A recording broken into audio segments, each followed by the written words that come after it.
Queridos alunos, boa tarde. Vamos então agora finalizar nossa disciplina de História nesse semestre com a correção da atividade da semana passada, né?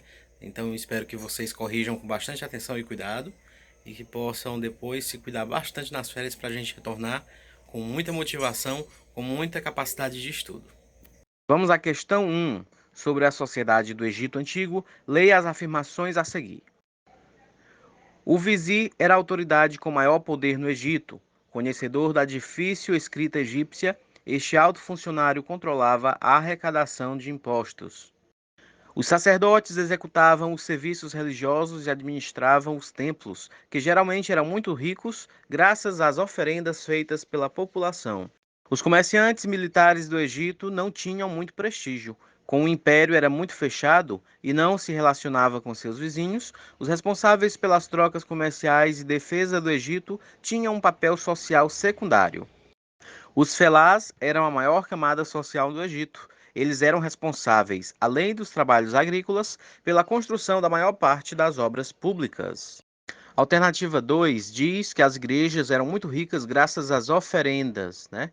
Mas a gente sabe que não é bem assim. Existia todo um controle da igreja que fazia com que eles arrancassem essas, como é que eu posso dizer? Arrancassem esse dinheiro do povo, né? Não eram essas oferendas, assim como diz a frase.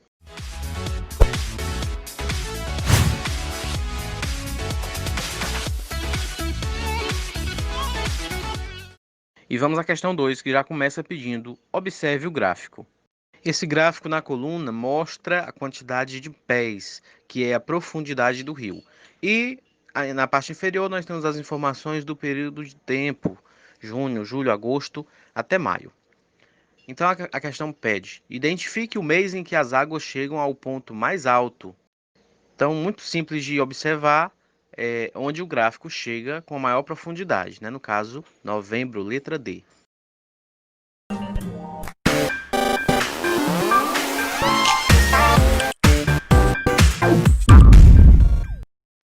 A questão 3. Sobre o papel do rio Nilo na estruturação da sociedade no Egito Antigo, é correto afirmar que...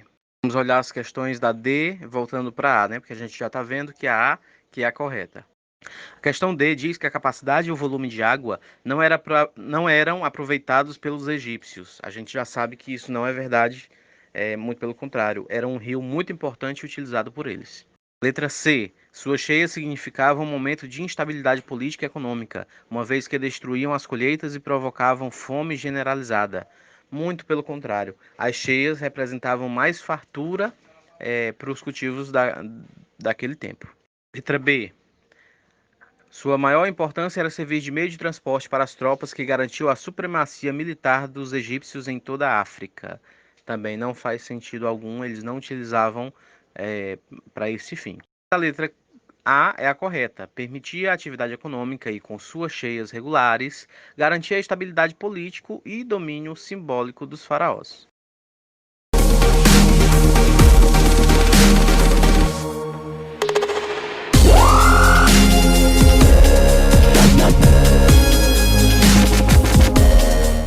Questão 4. Leia o texto a seguir com atenção. A Núbia e o Egito faraônico. Nos primórdios do poder faraônico, Núbia e Egito tinham equilibradas e pacíficas relações comerciais. Entretanto, provavelmente a partir da terceira dinastia, fortalecendo-se econômica e belicamente, os egípcios passaram a expropriar as mercadorias núbias em vez de comprá-las. Aí já vem as alternativas, certamente, para a gente marcar a correta, né? Aqui tem fundamento. A letra A diz: as relações entre a Núbia e o Egito sempre foram pacíficas e incluíam um comércio. No próprio texto diz que isso foi mudando ao longo do tempo. Letra A não é correta. Letra B. As relações entre o Egito e Núbia sempre foram pacíficas, mas não incluíam um comércio. Também temos a informação de que o comércio estava incluído sim, e nem sempre foram pacíficas, né? Letra C. As relações entre o Egito e a Núbia sempre foram belicosas, isto é, conflituosas. Também não é assim porque no início era pacífica. E a letra D, que é a correta. Durante um tempo, as relações entre a Núbia e o Egito foram pacíficas. Depois, o Egito se fortaleceu e passou a tomar produtos núbios à força, e teve início o conflito entre os dois reinos.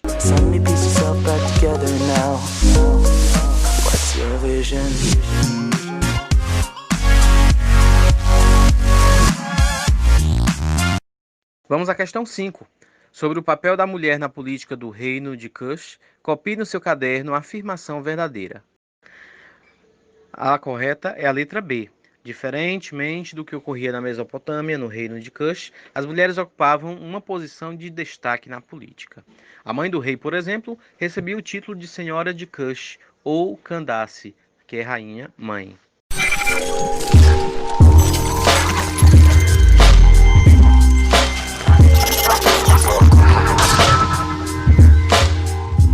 E vamos à questão 6. A construção a seguir é de origem mesopotâmica. Observemos com atenção. Em qual das afirmações aparece o nome correto desta construção e sua função? A letra correta é a letra D, um monumento religioso chamado zigurate.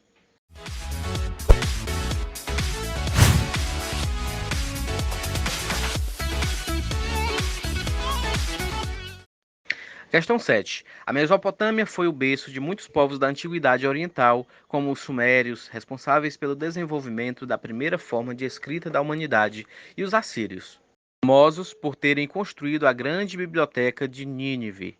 O termo Mesopotâmia foi cunhado pelos gregos e seu significado faz menção à posição geográfica daquela região entre os rios Tigre e Eufrates.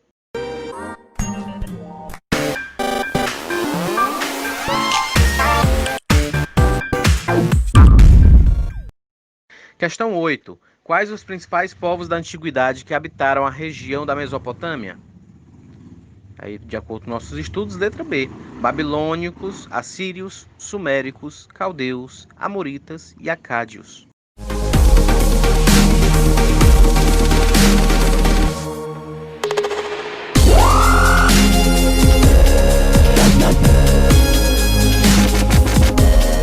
Questão 9. Hammurabi, o mais importante rei da Babilônia, organizou o chamado Código de Hammurabi, que era, letra A, um código de leis escritas, parecendo, lembrando aí um pouco, por exemplo, a nossa Constituição brasileira.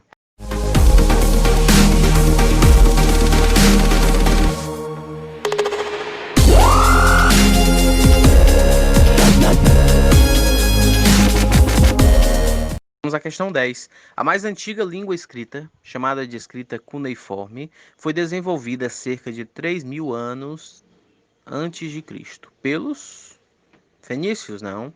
Acádios, não. Babilônios, não. Sumérios, sim. A letra B, sumérios, é a resposta correta para essa questão.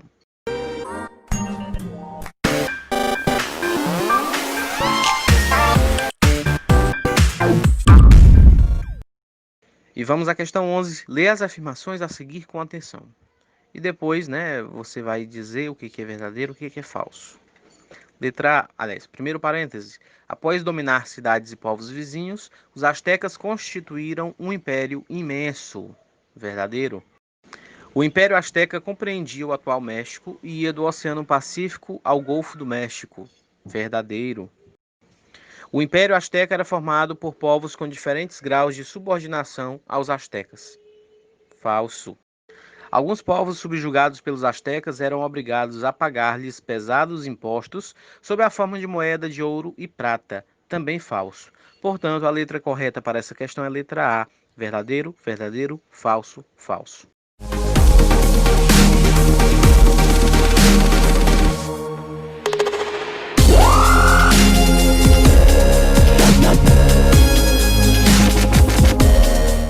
Questão 12. Identifique a alternativa incorreta sobre a civilização maia.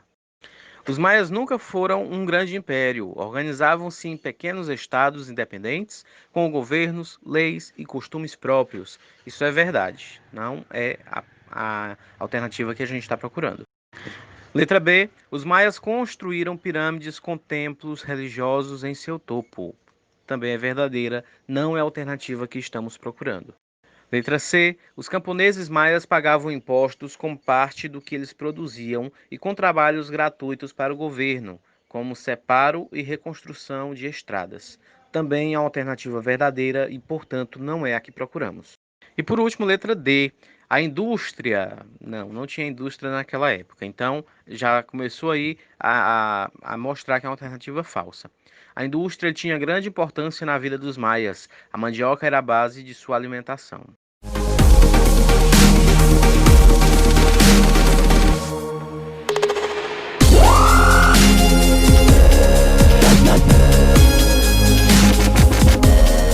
Questão 13. O termo Inca, apesar de estar associado a uma civilização pré-colombiana, não designa uma etnia, mas sim seu governante. O Inca era considerado descendente direto do deus Sol. Isso o tornava legislador, executor das leis e comandante supremo do exército. Qual era então a etnia dominante governada pelo Inca e em que região da América ela se desenvolveu?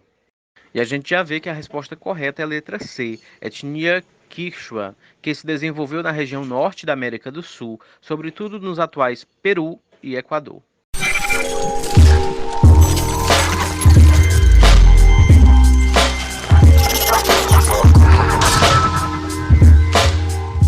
Questão 14.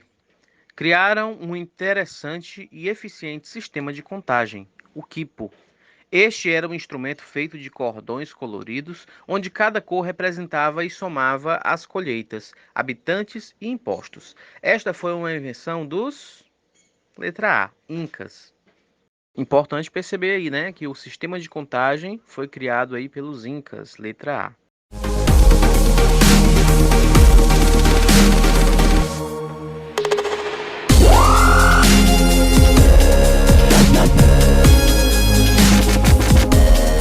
Que pena, estamos chegando ao final. Questão 15. Sobre a organização econômica, social e política das comunidades indígenas brasileiras no período Inca da conquista do território pelos portugueses, é correto afirmar. Então vamos ver aí as alternativas. Os nativos viviam em regime de comunidade primitiva, em que a terra era de propriedade privada dos casais e os instrumentos de trabalho eram de propriedade coletiva. Não é verdade. A divisão das terras era por sexo e por idade. As mulheres cozinhavam, cuidavam das crianças, plantavam e colhiam. Os homens participavam de atividades guerreiras, da caça e da pesca e da derrubada das florestas para fazer a lavoura. Correta. A afirmativa 2 está correta.